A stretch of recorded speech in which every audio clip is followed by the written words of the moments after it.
here on TV 18. Thanks for being with us this morning. This segment is brought to you by the Granby Chamber, the heart of something grand, central location for the county. So many things to do and see from Granby. So go check out granbychamber.com for more information about where you can stay and what you can do in Granby.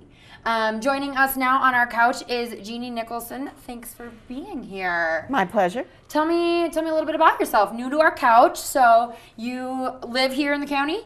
Used to live here in the county? New to your couch, but I am definitely not new to Grand County. Perfect. I lived in Grand County in the 1970s. Okay. We even had our favorite dog, whose name was Fraser, when we lived in Grand County. And Fraser he was a Great Pyrenees. He liked to travel from the base of Winter Park to Granby to visit the neighbors. And some people knew our dog more than they knew us. My husband owned an excavation business, and we raised two sons. Excellent. And they went partway through Fraser Elementary School before we moved out of the valley. Okay. And we lived in Fraser part of the time, Tabernash part of the time, and Winter Park Highlands part of the time. Awesome. So very familiar with how things have changed, which over the years they have. Then indeed they have in some ways, but not in other ways. In some ways I can totally orient myself, even though we were here in the 70s. Right. And then I served on the Mental Health Center board. Okay. Worked for a couple of docs here in Winter Park. Excellent. As their nurse in their office. Okay. And at one point worked actually for Colorado West Mental Health Center. Okay. Okay. Cool. So lots of things and lots of seeing of patients and people who are maybe still here or maybe not here. Or That's right. The little ones or something like that. Very cool. And then you went away and came back? No, we went away. We decided that it was cold. Imagine that. In Tabernash. Right, it is. The And coldest. as you know, Tabernash is colder even than Fraser. Yes. My husband was running an excavation business. There is nothing colder than yellow iron. Yeah. And so he wanted to move. I did not want to move, but he wanted to move. And so we compromised that we would stay in the mountains, but move someplace where the weather was a little milder. Okay.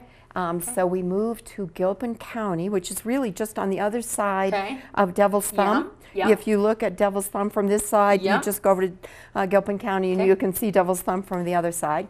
So that's where we live now, and we've lived there for a long, long time. Very good. 35 years. Wow. And so we stayed in the mountains, but the weather there actually isn't nearly as cold as it is in the valley. I bet. And did you remain a nurse, or you got into politics at some point along the line? Once you're a nurse, you are always a nurse.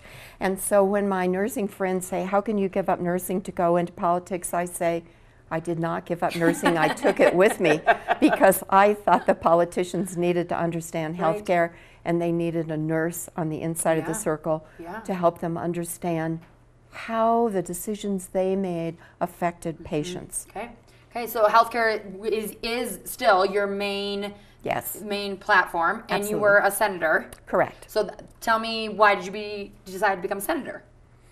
I had always thought that I would like to be a senator. I was raised in an active family, politically active. I like to tell this one story to get a feel for my background. I called my best friend, who I've known since we were 6 months old. And she is also a nurse. And I said, I've decided to run for the Senate. And I thought she would say, how can you give up nursing? You know you love nursing, and I can't believe that you would give this up to run for the Senate.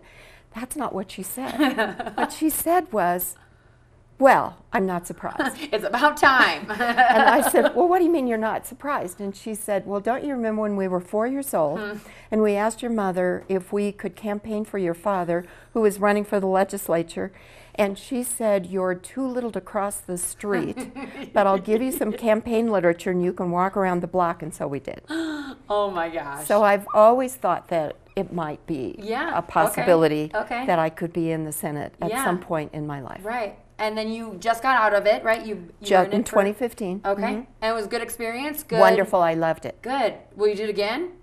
Probably not, only because I am old enough that I don't want to work 70 hours a week when I'm in my 80s. That's a great goal to have for me. So good, good, okay.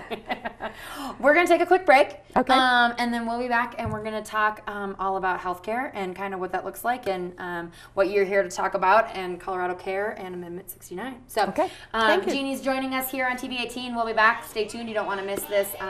It's going to affect you here in Colorado, Amendment 69. So we'll be back.